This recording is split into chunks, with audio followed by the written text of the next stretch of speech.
And now it's time for a couple of things that are on my mind, and this is week 79 of me doing this as a full-time occupation. And in this segment, I like to talk about what I'm learning as a small business owner and a full-time content creator, because every day is a learning experience, which is what I love about what I do. Now, normally I give you all the positive things that I'm experiencing out there doing this job, because most of what I do is positive, but this week I had two negative experiences with two different companies that I depend on to run this business. And we're going to start with my issues related to my online store. And this started up a couple of months ago, but just the lack of response from the company here made this really a problem that needed addressing this weekend. So as many of you know, I have an online store where I sell things that I previously reviewed here on the channel. Most of the time we're buying things and reviewing them and then putting them back in the box and selling them for a used price. And that works out great for viewers who are looking for a little bit of a better deal on something, and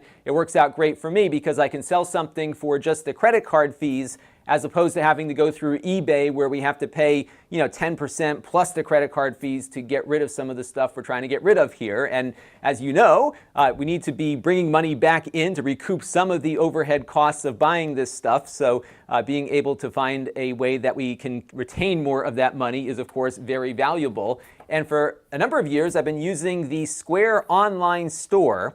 Now, Square is actually a pretty decent company most of the time, except on this particular feature. And I was under the impression that Square had very good fraud detection technologies on board, so that when an order came through and it said, okay, this order is good to go, that they had at least done some due diligence on the card, making sure the addresses match up, making sure the phone number is correct. So I had no reason to believe that a transaction through the store validated by Square wasn't going to be safe. But apparently, the level of fraud detection they're doing on the store is not as good as they might be doing in other places. And a few months ago, I got an order for a laptop and a mini PC, about $350 or so, that turns out to be a fraudulent transaction. I got a chargeback a couple of weeks after the stuff shipped out.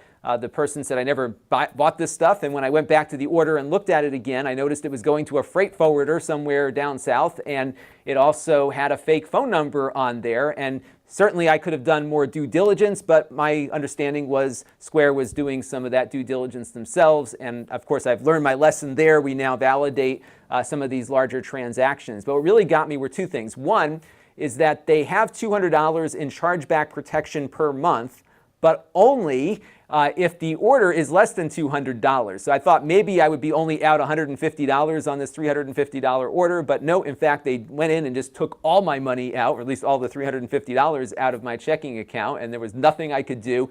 Their customer service was terrible. All I got back to every response that I sent in was just canned BS. That was really just not a good customer relationship here. So I really figured, I got to start looking at some other stuff. So about 2 weeks ago, I got an order in for the Asus Nova Go laptop. And this time, of course, we went through our due diligence to start validating things. Turns out the phone number was disconnected. It was going to some random industrial park in California.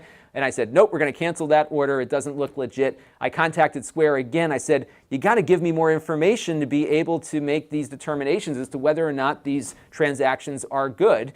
So they send me back, of course, best practices for protecting yourself from fraud, a bunch of just canned language here once again.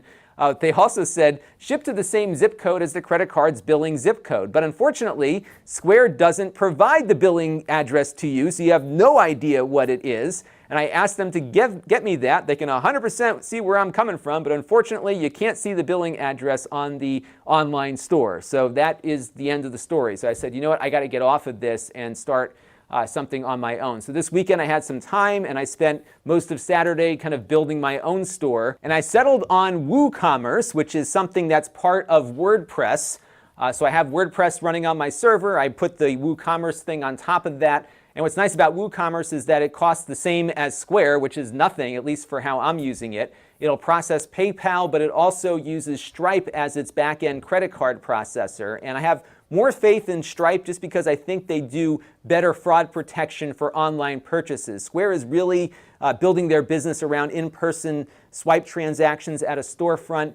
Stripe, of course, is a back-end API that's used by a lot of e-commerce providers, and I think they're putting more due diligence into validating these credit card transactions. And the Square online store is so bad that I'm going to not recommend people use it anymore. I think it's certainly easy to set up, it's easy to use, but there's just far too much risk involved, especially because they don't provide you the tools to validate some of these orders to make sure they're safe to send to somebody. And I just can't deal with that anymore. So the WooCommerce thing seems to be working just fine from a user perspective. It's the same address you've been going to, Lon.TV/store. It even looks kind of similar to how it looked before, but you now have the choice between using PayPal or a regular credit card transaction, and I have a little bit more peace of mind here that this is going to work properly. So that is the new store. Pretty much the same stuff as the old one, but it did motivate me to put some more things up. I'm still struggling with a few things like shipment options and everything else, and that's really the pain here when you try to roll your own solution, is that I spent most of Saturday working on this just to get myself to where the Square store was with a single click or two. So that's my only gripe right now, is I still have to tweak some of the shipping options and whatnot, but I think moving forward this is going to be a lot safer for me and hopefully safer for all of you as well.